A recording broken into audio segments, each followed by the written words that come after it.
It's time for Bringing the Heat with Brian Nolan.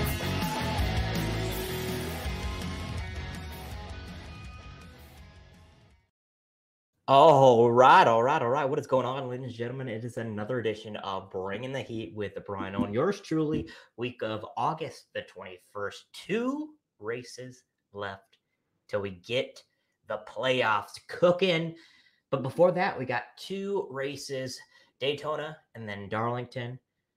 We are going to recap, though, what was a wild race at Michigan in which we saw a car flipping and Corey LaJoie and so much more. But without further ado, let's dive on into our interview for the week. This time it is going to be with the driver of the number 41 car in the NASCAR Cup Series, that being Mr. Ryan Preece. Our Michael Massey spoke with him a couple weeks ago in Richmond. Let's dive on into the Inferno with Ryan Preece right now. Now it's time for Kyle Benjamin with a nose ahead. Who will have it at the stripe? Preece will have it. White flag is out. 1 lap remaining in Iowa. I'm going to tell you, Ryan Preece and Kyle Benjamin have put on an exhibition here of how 2 young drivers should race each other. This is phenomenal. Benjamin got a great restart. Ryan Preece fired off perfect. Great run by these guys. Ryan Preece said, "Fate will tell me if I meant to do this at a bigger level." Fate has decided Ryan Preece is going to win at Iowa. To go into the Inferno with Brian. What's up, everybody? Michael Massey here with Ryan Preece, driver of the number 41 for Stewart Haas Racing here at Richmond Raceway. How you doing today, Ryan? Doing good. Ready to get on track. Yes, sir. Now, today, this weekend at Richmond, they got the option tire going on. What do you think about that? I mean, I've always been a fan of the option tire no matter what it's been in. It creates strategy, and for us drivers, it's 2 sets where we have a little more grip than we usually would. And it's an opportunity where if you put it on at a different point than everybody else, you're kind of going to feel like Superman. So I'm excited about it.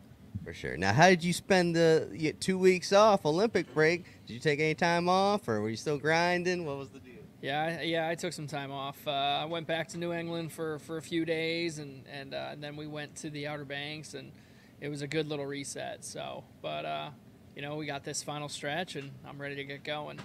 For sure. Now, 26th in points right now, so probably need to win to get in the playoffs.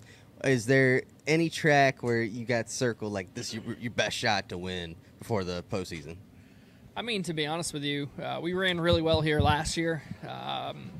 So I feel like this one, if we unload really well and have some good speed, qualify up front and play it out right, I think this is one that, potentially all of our cars have been pretty good at, right? Other than that, it's going to have to be a super speedway. Sure.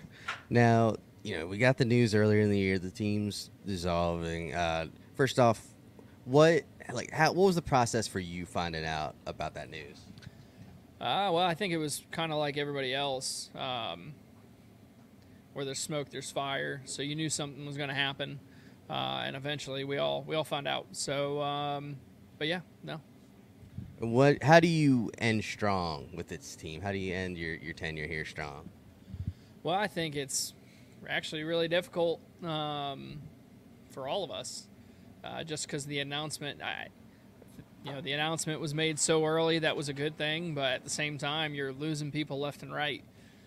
So to most people that don't see it, they don't understand the work that's put on, everybody that's been staying and all of those things. So I think, everybody that's here and that's been continuing to work and finish this year out, they definitely deserve a pat on the back, because the guys on the floor that are putting these cars together and making sure they're showing up, and that's a big deal. Now, a lot of people think that we won't see as much of Tony Stewart anymore following, the team going away. What, him giving you this shot in this car, what does he mean to you? Yeah, so, I mean, Tony's definitely somebody, he's a racer. We all respect him, and certainly I'll never forget that phone call that I got when I was down the road from the shop. And, I just got to thank my sponsors. Thanks to everybody that helped make all this possible. And, we're going to keep on grinding it out, because I'm certainly not going to end it on a bad note. And, I'd like to finish it out in a really good note. For sure. Now, are you? I imagine you're working on next year's plans. Like, is it as soon as you get that news, teams closing down? Like, how fast you picking up the phone? What's that process like? Yeah, I mean, I've been the one making all the calls and doing all the things. So, you know, as far as that goes, it's at the end of the day, I wanna compete for wins. I don't want to run 25th, you know, and ultimately, it's I'm not really sure what I'm gonna do yet. There's a few different options for sure, but I haven't decided on it. What I can say is, you know, it doesn't matter if it's been anything in my life. It's always been fast. So we're just going to continue down that road and try to figure out how to get back into that aggressive racing mentality where you're competing for wins every single week, or at least feel like you have that possibility. And but nevertheless, you know, thanks to Gene and Tony and everybody at Stewart Haas Racing for allowing this to all come together. And even though it wasn't easy by any means, but certainly, you know, I am super thankful. For sure. Now, you said, you know, you want something fast. Would you be okay with running something, you know, like a top tier Xfinity truck program as opposed to like a 25th place Cup program, or would you rather be in Cup racing on Sundays? Well, I think most people don't understand what it takes to get in a top tier program, and in some places it takes sponsor dollars. It doesn't matter. So I think, you know, I'm very thankful for the support that I've gotten from United Rentals, Mohawk, Race Choice, Sony, Morton Buildings, Hunt Brothers over the years. You know, the list goes on and on. I have to look at my sleeves, but Wheeling, you know, and everybody. But yeah, I'm not really sure what I'm going to do yet. It's hard to say. And you know, as for being a racer and somebody that does this for winning and not just to have a job, I'm going to figure out what's the best opportunity for me and to compete and do all those things. So I'm not entirely sure yet, but whatever it is, it's going to be like it was, you know, back 8 years ago when I made the decision to do what I did and something opened up. So yeah, just going to do what I think's right. Now, you're a rare exception that, like, not too many modified guys are breaking through to get to the Cup level, seems. Whereas, like, it seems the late model scene, those guys are getting more opportunity.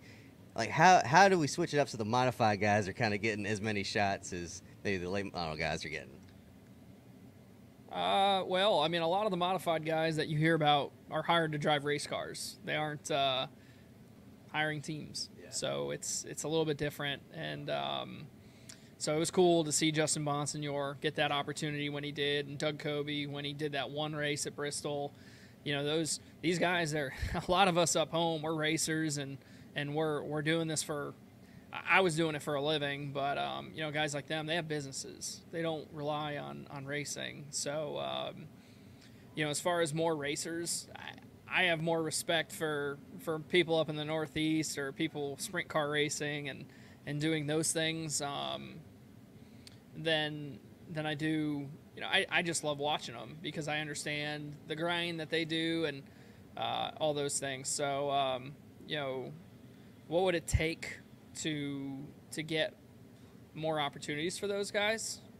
I think the model needs some help to allow opportunities for them, but I think, you know, there is some great late model guys out there, and I was super happy for Bubba Pollard and, you know, Butterbean with late model stock. So there's definitely there's opportunity out there, and there's definitely talent all across the different disciplines. You know, every single discipline has its challenge, and when you see those guys come in and race, you see their weaknesses and you see their strengths. So yeah, for sure, I definitely I think what I would like to see most is the ones that work hard get those opportunities. Gotcha. Yeah, that makes sense. I'll send you out on this one. You've raced at Richmond in both the modified car and the Cup car. What to someone watching at home that might not know the difference. I mean, obviously the cars look different, but like, how different is it driving those two types of cars at this racetrack? Yeah, they're way different. Modifieds are 2,600 pounds. I mean, they're the same width tire, but as far as, I mean, dirty air is bad in those. We just get way looser. They're just different. The modifieds are really momentum based. We roll the center of the corner really, really fast, where these cars don't roll the center. The center speed in the Cup car isn't nearly as fast, but they accelerate a little bit more down the straightaway. So, I mean, at the end of the day, fast car is going to go fast, and you're going to roll. So, but yeah. All right. We heard that's Ryan Preece right there, still trying to figure out what he's doing for next year, but catch him the rest of the season in the 41 car of Stewart Haas Racing. I'm Michael Massey. It's Ryan Preece. Have a great day. Once again, that was Michael Massey Jr. the third. Thought I would give Atlanta a brand new, fresh soundbite. I was listening to Michael Massey Jr. the third's appearance, and out of the blue, I suddenly pop up, and it's my audio. So Trey Lau can witness and hear my beautiful voice in his day job as well as his other job. Let's dive on into our news and notes portion of the segment. And catch up on all the latest news around the world of NASCAR. What's still hot? It's time to upgrade you on the latest news in NASCAR.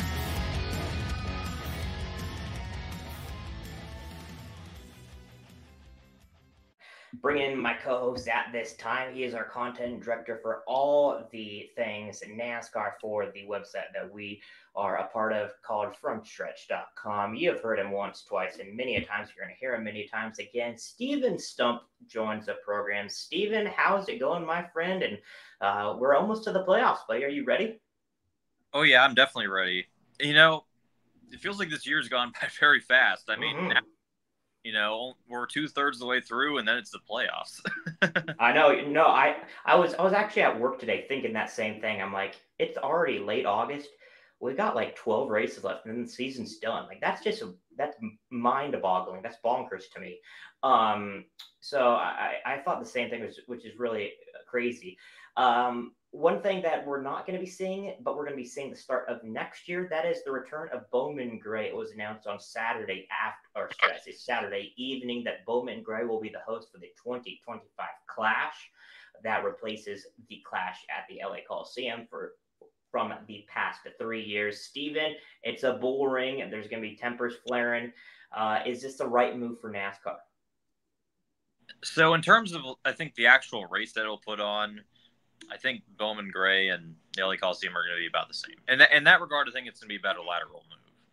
I think a couple of the things to, keep in mind is that the LA Coliseum, especially that first year, we got 60, 70,000 people. While we're kind of cramming in people into a space that's only about 17,000 people. So I think in terms of attendance wise, obviously it's going to be down, but I think it's good. And I think it's good for the fact that the NASCAR schedule is already as crazy and insane as it is. And, having been on the road a lot to report, I can also confirm that myself. And I just think about, about how from the Super Bowl until November, there's only 1 week off for about 8-9 months for all the teams. And they want to have more time at home. They want to have more time to relax. And I think having the Clash at Bowman Gray right in NASCAR's backyard is going to help the teams out. They'll be able to stay relatively local. They won't have to do a cross-country trek for an exhibition.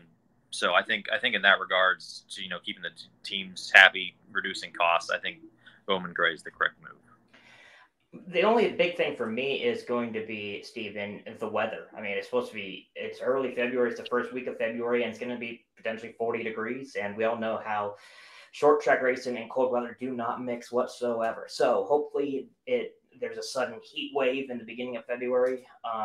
I doubt it, but hey, crazier things have happened in this world that we call America. One thing that is also a little bit crazy is going to be NASCAR NonStop. Yeah, NBC Sports announced on Wednesday afternoon that they will be going NASCAR NonStop for the Cup Series Super Speedway racing at Daytona, Atlanta, and Talladega on NBC and the USA Network. That means that they're going to be providing live coverage of every green flag lap at those tracks, so viewers never miss a moment.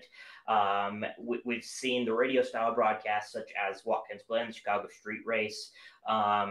Steven, I am so old that I remember they used to have a thing on TNT called wide open coverage, where they just played the commercials at the very bottom of the screen and you still had the top to watch at Daytona in the summer. So I'm intrigued to see what this is going to be. There's a lot of moving parts. Lee Diffie's going to be replacing Rick Allen starting this weekend and going to be going all the way till Phoenix. Rick Allen's going to be staying on Xfinity only, but the Diffmeister is going to be going to the Cup Series for their final 12 races of the 2024 campaign. What do you think about this? Love it. Love all of it. First of all, I too remember the wide open coverage. Oh, okay, good. Watching IndyCar also growing up, there was the split screens, and I think, I definitely think this. I think this news, definitely has to play a part with Formula One and how it's gaining traction and how ESPN's contract has allowed it to basically broadcast the races without commercials. And on the other hand, I know in the Daytona 500 in particular, either this year or last year, there was a big complaints all around, even on social media, got trending about the number of commercials.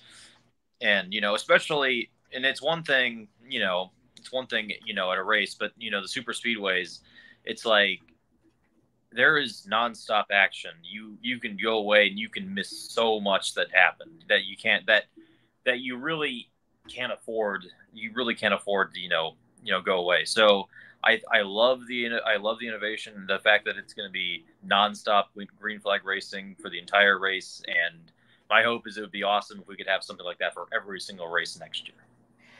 Yeah, I wish it was going to be like that.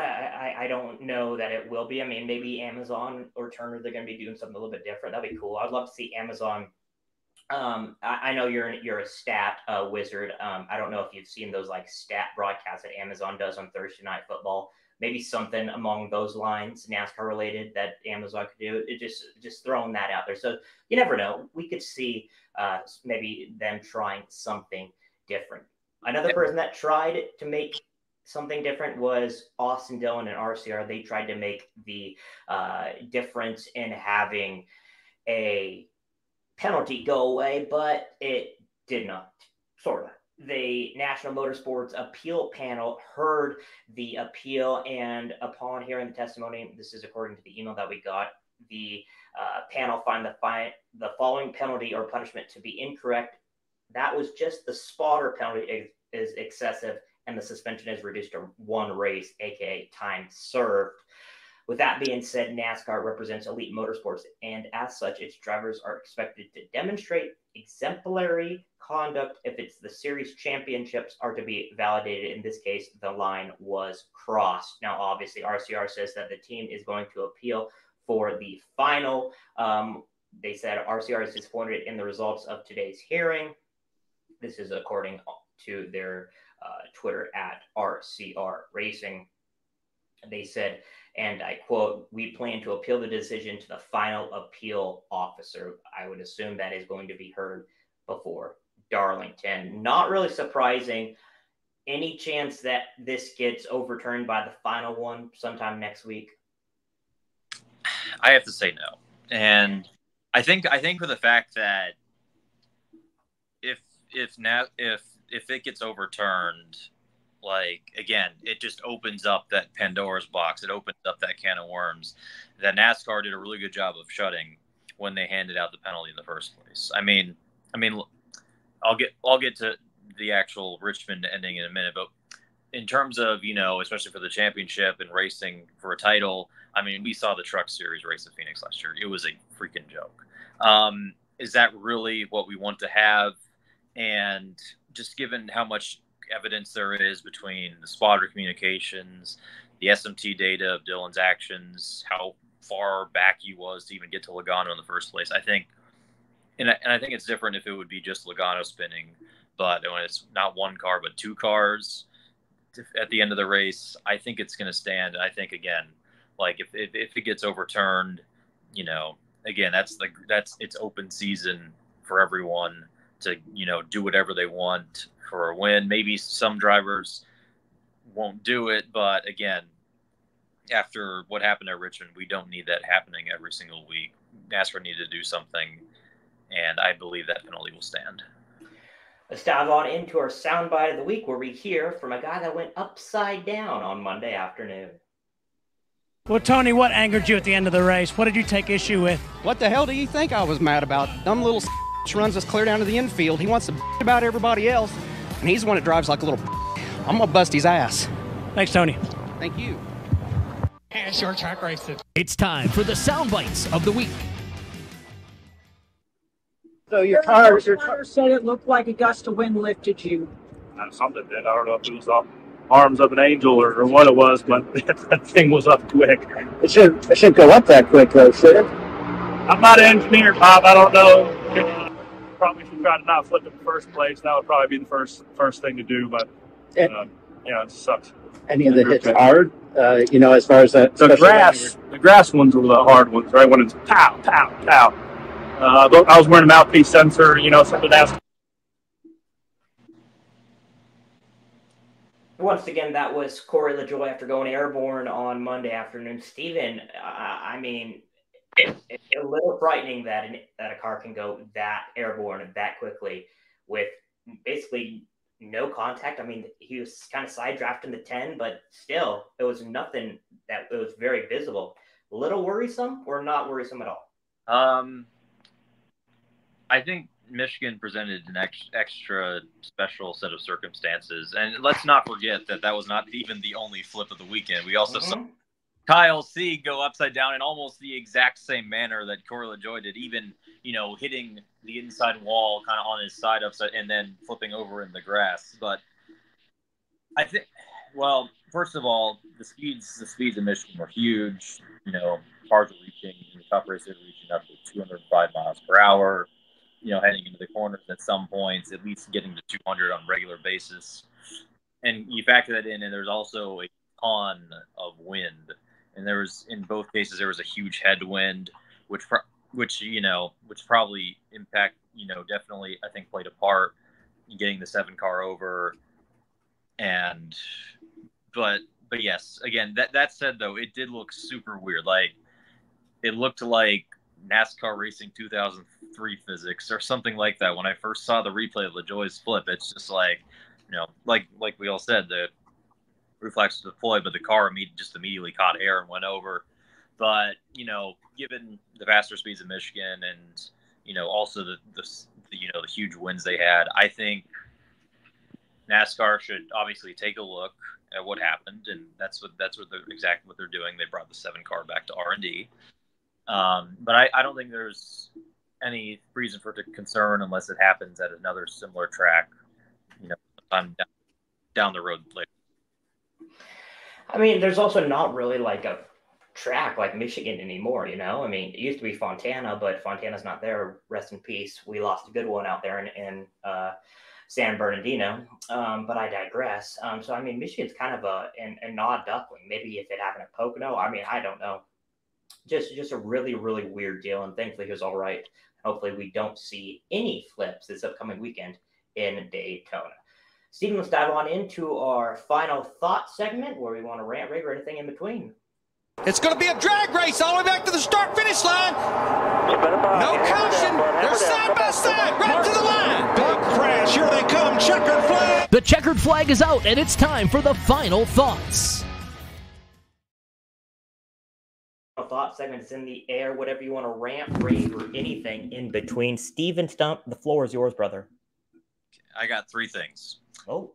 Number 1, I forgot to mention earlier when I was talking about NBC, but also very excited to see Lee Diffie coming on for the broadcast. If you've watched IndyCar, if you've watched track and field at the Olympics, NASCAR for NBC 7 years ago in a fill-in role in the summer, he brings the action. He brings the excitement. And I think that is going to be he's going to be a really, really welcome addition to the booth. So I'm very looking forward to hear how he does in his return to NASCAR and, and having him in the booth going forward. Secondly, the regular season title battle. Since they implemented the regular season championship in 2017 and the playoff points, it's pretty much just been a runaway. It's largely been decided, before we get to Daytona or we get to that 26th race. Here, it's wide open. We got Tyler Reddick, who now is the lead after having 7 finishes of 6th or better in a row, and also on the heels of his Michigan win. Then you have Chase Elliott 10 back, Denny Hamlin 28 back, and Kyle Larson 32 back. And I think Daytona has the potential to, get the field even closer, get the 4 even closer in points, just given how much of a lottery it is, and so on. So I think it's going to be a very, very exciting battle to cover at Darlington, considering we haven't really had this situation in the past. But at the same time, I also wish they covered it more. Like I don't know. Like I feel like, the 15 playoff points are obviously such a huge part, of success in the postseason when every single point counts. And it's like neither Fox or NBC ever show the regular season standings or anything of that sort until, well late into the season. And then the last point I had is time's running out for Martin Truex to score a farewell win in his last full-time season. Obviously, he'll be back around part-time, but things just haven't been the same for the 19 team ever since, that late caution at Richmond when they were going to win and they dominated. And I'd have to look. I think he only has 2 top 10s in the last 10 races. And even in Michigan, Michigan was good. They had one of their fastest cars in several weeks, but running 5th, he made a mistake at the end and finished 24th. He has several good tracks from coming up, obviously, but the time for him to score that, that win or multiple wins or compete for the title, that time is running out. For me, I'm going to be keeping my eye on both sides of the Cup Series regular season standings. On the front, you got Tyler Reddick, obviously, as your points leader. But 10 points back is Chase Elliott. And if Chase Elliott loses this regular season title, he can thank his buddy Ryan Blaney. Final lap at Michigan, him and Blaney get together. Somehow, I think they got into the wall, and they ended up in the teens. They probably could have had a top 10, and it could have been probably less than 5 points between him and Reddick. On the flip side, Ross Chastain, 1 point above. Now, this comes after Ross Chastain had some trouble on the first NASCAR overtime caution. Once again, if the yellow didn't come out for Martin Truex Jr., Chastain probably would have been above Chris Buescher. He probably wouldn't be the final guy out or the final guy below or above the cutoff. And he just now has to try and win instead of playing it safe. He could have played it safe, but then the 19 hit the wall and NASCAR called a questionable caution. With that being said, it's going to be one crazy battle. Bubba Wallace 1 point back. Chastain is +1. Chris Buescher is +16. And honestly, Ty Gibbs ain't out of it either. +39. Once again, if Ty Gibbs wrecks, he could be going to Darlington. A little bit nervous, more nervous, I should say, than he should be. But I'm going to be keeping an eye on the top and the bottom of the NASCAR Cup Series standings. You know what I'm also going to be keeping my eye on? That is the work that my man, Mr. Steven Stump, does on frontstretch.com. Does a plethora of different things. Steven, what are you going to be cooking up on frontstretch.com? And then plug your socials as well, my man. Sure thing. On Twitter, as you can see my handle, I'm Steven_Stump. I write 4 burning questions. I'll have a column out Friday morning. I also write stat sheet every Monday night, and excited because I was last at Indy, and I will finally be back at the track for the Southern 500, the regular season finale at Darlington. The track too tough to tame. I'm excited to go out there. I think everyone's excited for the playoffs to start, so we're excited to bring all the coverage to you guys. I love it. I will not be there. My next race will be with one scary, crazy Trey. What is his name? What do we call your co-host on Happy Hour? No, nothing. Okay. We call him. I think it's Puke Combs, something like that. Oh, yes. Okay. Thank you, buddy. Puke Combs, aka Michael Massey. He's gonna be joining me in Atlanta for the first race of the season. So Steven's got the last race of the regular season. I got the first race of the playoffs, of the postseason, I should say. So it's gonna be a fun battle, that is for sure. At Steven_Stump, at the Brian Owen, at Trey Lyle VT. Coming up next, through the gears, my man Tino's got all the latest betting odds. I don't know how in the world you even bet on super speedway racing, but Tino does, and God bless him for it, because I sure as hell don't. For Steven Stump, Trey Lau, and everybody supports the Front Stretch Podcast Network, I am Brian Timothy Dale Nolan. Thanks so much for joining us. Talk with you next week to recap the craziness in Daytona. What's up? Michael Massey here, frontstretch.com. Don't forget to hit that subscribe button.